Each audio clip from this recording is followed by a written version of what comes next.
எளிமை. அந்த எளிமைக்கு பேர் என்ன அப்படின்னா அன்பு. அந்த அன்பு தான் சிவம். சிவம் தான் அன்பு. திருமூலர் தான் சொல்றாங்க, அன்பும் சிவம் இரண்டு என்பார் அறிவிலார். ரொம்ப கடுமையான வார்த்தையாகவே போட்டிருக்கு. அன்பே சிவமாவது ஆறும் அறிகிறார், அன்பே சிவமாவது ஆறும் அறிந்ததும் அன்பே சிவமாய் அமர்ந்திருந்தாரே. நாம் எல்லாரும் எதிர்பார்க்கறது என்னன்னா, எல்லாரும் அன்பாக இருக்கணும், அவ்வளோதான். அடுத்தவர்கள் நம்மள்ட்ட அன்பாக இருக்கணும் அப்படின்னு எதிர்பார்க்கணும். ஆனால் நாம் அடுத்தவர்கள்ட்ட எப்படி இருக்கோம்னு தெரியாது. ஆனால் நாம் அன்பாக இருந்தோம் அப்படின்னா அடுத்தவர்கள் அன்பாக தான் இருக்க முடியும், வெறுக்கவே முடியாது. அப்படி அந்த அன்புன்னு சொல்லக்கூடிய ஒரு குணம், உயர்ந்த குணங்களில் சிறந்ததான அந்த அன்பு தான் கடவுள், இறைவன் அப்படின்னு நமது வேத சாஸ்திரம் என்ன சொல்றது, வேதம் சொன்ன தீதான்னு இவரும் சொல்றாரு. இப்படி எல்லாருமே அன்பு தான் சிவம், அன்பு தான் சிவம், அன்பே சிவம், அன்பே சிவம். அந்த அன்பே சிவம்ங்கிற தலைப்பில் தான் இன்னைக்கு இந்த புஸ்தகத்தை வெளியிடுற. இதை எனக்கு அதை விட ஒரு பெரிய ஆச்சரியம் என்ன அப்படின்னா, இந்த புஸ்தகத்தை எழுதியிருக்கிறவர் யார் அப்படின்னா டாக்டர், ஒரு மருத்துவர். பொதுவாக டாக்டர்ஸ் எழுதின ப்ரிஸ்கிரிப்ஷனாக படிக்கிறதே கஷ்டம். அவர் புஸ்தகம் எழுதுகிறாரா? இவர் ப்ரிஸ்கிரிப்ஷன் எழுதுகிறா, புஸ்தகம் எழுதுகிறா, இல்லை ப்ரிஸ்கிரிப்ஷன் மாதிரி புஸ்தகத்தை எழுதுகிறா? இது அவரோட தொழிலுக்கும் அவர் பண்ணியிருக்கிற இந்த காரியத்துக்கும் சம்மந்தமே இல்லாத இருக்கு. யாராலையும் அனுமானிக்கவே முடியாது. அதுவும் அந்த ஒரு மெடிக்கல் ப்ரொஃபஷனில் இருக்கிறவர்களுக்கு எப்போ பாரு பேஷண்ட்டை பார்த்துங்க, அதை பார்த்துங்க, ஆஸ்பத்திரி இது, அதே அந்த டென்ஷன்லேயே இருக்கிறது. ஏதோ இப்போயே அவர் வரணும் அப்படின்னா 11 மணிக்கு வரணும் அப்படின்னா அதுக்குள்ளே ஏதோ எமர்ஜென்சி அப்படின்னா ஒரு முக்கியமான தொழில் அப்புறம் பண்ணேன்னு சொல்ல முடியாது. அந்த தொழிலில் உடனே அப்பப்போ பேஷண்ட் வர வர நாம் அட்டென்ட் பண்ணி தான் ஆகணும், நல்ல டாக்டராக இருந்தால், பொறுப்புள்ள டாக்டராக இருந்தால். அப்படின்னா அப்படி ஒரு தொழிலையும் வச்சுட்டு இவர் அதில் புஸ்தகத்தில் பார்த்தா பல விஷயங்களை படித்தாதான் இதை தெரிஞ்சுக்க முடியும். சும்மா மேலெழுந்து வரையெல்லாம் சொல்ல முடியாது. அவருக்கு என்னென்னலாம் தகுதி இருக்குங்கிறத அவரோட நண்பர் பெரிய லிஸ்ட்டு போட்டு காமிச்சார். அதில் எல்லாம் சொன்னார், இவர் பாடுவர் விட என்ன கடைசியில் வச்சுருக்கீங்க, ஒரு பாட்டு பாடினா தான் நாங்கள் எதுவும் போவோம். அதே மாதிரி என்ன பாட்டு பண்ணணும்னு ஏதாவது ஃப்ரெஞ்சு பாட்டாக பண்ணணும், ஏன்னா எல்லாம் தெரியும். இதுதான் ஆழ்ந்த அறிவு அப்படிங்கிறது. அறிவு அப்படின்னா சும்மா ஏதோ ஒரு லைனில் வச்சுட்டு ஒரு மொழியை வச்சுட்டு ஒன்றை வச்சுட்டு ஒரு கணத்தை தவளை மாதிரி உள்ளுக்குள்ளேயே இருக்கிறதுக்கு பேர் அப்படி அறிவு இல்லை. அறிவாளி அப்படின்னா மேதைன்னா என்னென்ன பரந்த அறிவு. அப்படி எல்லாத்தையும் பார்க்கறதே தான், எல்லாத்துக்குள்ளேயும் ஒரு உள்ளுக்குள்ளோடியாக என்ன ஒன்று போயின்னு இருக்கு. இத்தனையும் எத்தனை பூவாக இருந்தாலும் அது எல்லாம் ஒரு மாலையாக இருக்கிறதே எப்படி அழகாக இருக்குது. அந்த மாலையை இணைக்கிறது எது, ஒரு நார் தானே. அதை போல் எல்லாத்தையும் அதை கம்பைல் பண்ண முடியும், அப்படி தான் பண்ணியிருக்கு. அதில் பல விஷயங்கள் சொல்லப்பட்டிருக்கு. இந்த புஸ்தகத்தில் இன்னொரு விஷயம் என்ன அப்படின்னா, பொதுவாக புஸ்தகம் அப்படின்னா பக்கமாக இருக்கும், புரட்டி பார்க்கணும், படிக்கணும்னு எடுத்துப்போம், உடனே கொஞ்சம் நேரம் படித்த உடனே போர் அடிச்சுன்னு திருப்பி வைக்கணும். இப்படி இல்லாத இது ஒரு நவீன புஸ்தகமாக இருக்குது. கியூஆர் கோடை ஸ்கேன் பண்ணினோம் அப்படின்னால் நம்ம படித்து தெரிஞ்சுக்க வேண்டாம், அவரே சொல்லிடுறார். ஒரு ஆடியோ புக் மாதிரி இருக்குது. இப்படி ஒரு மெய்ஞானத்தையும் விஞ்ஞானத்தையும் கலக்க, விஞ்ஞானம் அதுக்கு உபயோகப்பட்டால் நல்லது, அதுக்கு உபயோகப்படுத்துறது அதுதான் முக்கியம். நாம் எதுக்கெல்லாமோ உபயோகப்படுத்திருக்கோம், வேண்டாத்துக்கெல்லாம் உபயோகப்படுத்துகிறோம். அது இல்லாத நல்ல காரியங்களுக்கும் இதெல்லாம் உபயோகப்படணும். பட்டுதுன்னா இன்னும் நல்லா பறந்து அது விரியும். அப்படி ஒரு அதிசயமாக இந்த புஸ்தகத்தை வச்சுருக்க. அதில் 64 திருவுருவங்கள் அப்படின்னு ஐயா ஆர்கியலாஜிக்கலில் இருக்க அவருக்கு தெரியும். எப்படி சிவபெருமானோட வடிவங்கள்லாம் எப்படி நமது சில்பசாஸ்திரத்தில் எப்படிலாம் வடிக்கப்பட்டிருக்கு அப்படின்னு. அது வேடிக்கை என்னென்ன ஒன்று தான் அப்படிங்கிறோம். ஆனால் அதுக்கு எதுக்கு 64 அப்படின்னா ஸ்வீட்டு தானே. அதுக்கப்புறம் இதுக்கு தனியாக லட்டுன்னு வைக்கணும், ஜிலேபின்னு வைக்கணும், அல்வான்னு வைக்கணும். எதை வாயில் போட்டினாலும் திதிக்கு தான் போகிறது.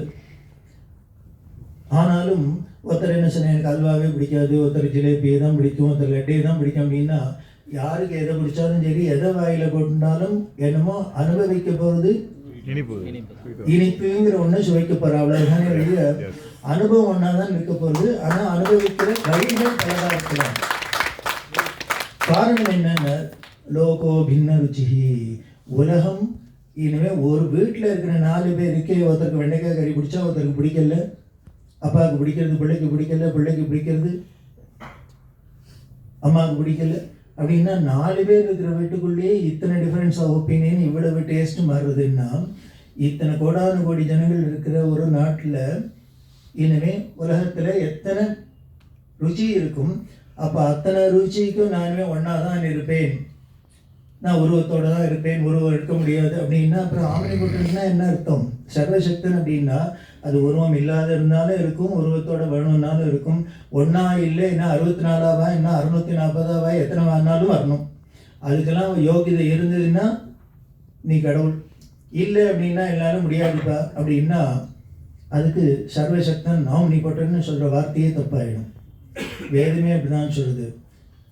பிரம்மம் என்னவா, அது ஒன்றா, அதை என்னவா பலவா சொல்கிறாள் யாருன்னா, பகுனா விதந்தி விப்ராஹா அப்படின்னு. விப்ரன்னா படித்தவன்னு அர்த்தம். அவன் என்ன சொல்கிறான்னா, பகுனா வதந்தி அப்படின்னு, ரொம்ப அழகான வார்த்தை. நமக்கு வதந்தினாலே பயமாக தான் இருக்கும். பகுனா வதந்தி, அது ஒன்று தான் பிரம்மம். ஆனால் இந்த படித்தவாள் அது பலவா சொல்கிறாப்பான்னு கொடுத்தோம். ஏன்னா படித்ததோட வம்பு. வாட்டு வெண்ணு ஹூ ஹவ் இப்படி தானே நமக்கு போகிறது புத்தி. அதுக்காக வேணும் இல்லை, அது ஒன்றுன்னு சொல்லியிருக்கா, பலன்னு சொல்லியிருக்கா, அந்த ஒன்றே பலவாக இருக்க முடியுமா, எப்படி முடியும் அப்படின்னு பார்க்கறது தான் பகுத்தறிவு.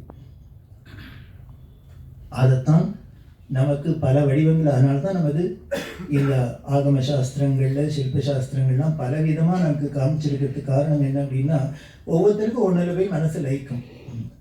ஒருத்தருக்கு லிங்கோத்பவர்கள் தான் பிடிச்சிருக்கு, அந்த கதை தான் பிடிச்சிருக்கு அப்படின்னா இன்னொருத்தருக்கு அதெல்லாம் இல்லை சார், அதுக்கு காலும் காரணம் தலையும் காரணம் ஒன்றும் இல்லை, எனக்கு அப்படி 2 பேர் சேர்ந்து தம்பதிகளாக இருந்தால் உமாமேஷ்னா இருந்தால் தான் பிடிச்சிருக்கு வச்சுக்கோ. இல்லை எனக்கு அது பார்த்தா ரொம்ப வீரமாக இருக்கணும், சும்மா கோழை மாதிரி இருக்கக்கூடாது அப்படின்னா வீரபத்ரன் வச்சுக்கோ.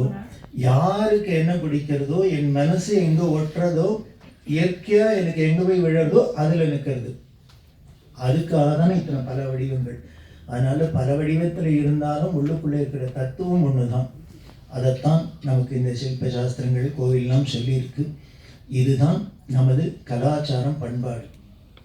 தமிழ்நாட்டை பற்றி சொன்ன, தமிழர்களோட பெருமையை சொன்ன, தமிழ்நாட்டுக்கு இருக்கிற பல பெருமையில் ரொம்ப பெரிய பெருமை என்னென்ன, பக்திங்கிறது விளைஞ்சதே பிறந்ததே இந்த நாட்டில் தான் அப்படின்னு எங்கே சொல்லியிருக்குன்னு ஸ்ரீமத் பாகவதம்ங்கிற புராணத்தில் சொல்லுது. பக்திங்கிற தேவி சொல்கிறா என்னென்ன, உற்பன்னாக திரவிடேஷாகும், திரவிட தேசமான திரவிடமான தமிழகத்தில் நான் பிறந்தேன். அதுக்கப்புறம் என்ன பண்ணான்னா இன்னும் ஆந்திரம், கர்நாடகம், மகாராஷ்டிரம், குஜராத் வரைக்குமே திராவிட தேசம்தான். அப்படி பார்த்தீங்கன்னா பிரதமரே திராவிடர் தான், எல்லாமே திராவிட மாடல் தான். அதாவது விந்தியத்துக்கு தெற்க இருந்தது திராவிடம் அப்படிங்கிறது, அதாவது விந்தியத்துக்கு தெற்க இருந்த பிரதேசங்களை 5ஆ பிரிச்சிருக்கு. அதுதான் இந்த திராவிட தேசம் அப்படின்னு. அதில் கூர்ஜரத்திலேருந்து ஆரம்பித்து, கூர்ஜரம்ங்கிறது தான் குஜராத், அது மகாராஷ்டிரம், கர்நாடகம், ஆந்திரம், அதுக்கு 4க்கும் தனியாக பேரை கொடுத்துட்டோம். இந்த 5ஆவதுக்கு, அதாவது 5 பேரில் 4 பேருக்கு பேர் வச்சுட்டா இன்னொன்று தனியாகவே வச்சுடலாம். அதனால திராவிடம் அப்படின்னு தமிழ்நாட்டுக்கு. அதே மாதிரி அந்த விந்தியத்துக்கு வடக்கே இருந்த 5 பிரதேசத்துக்கு பேர் தான் கவுட தேசம் அப்படின்னு பேர். அதில் காஷ்மீரத்திலேருந்து ஆரம்பித்து வரிசையாக கான்னிகுப்சர் எல்லாம் கடைசியில் பெங்கால் வரத்தே அப்படின்னா அப்படியே பெங்காலிஸை கவுடாஸ் அப்படின்னு வச்சுருத்தோம்.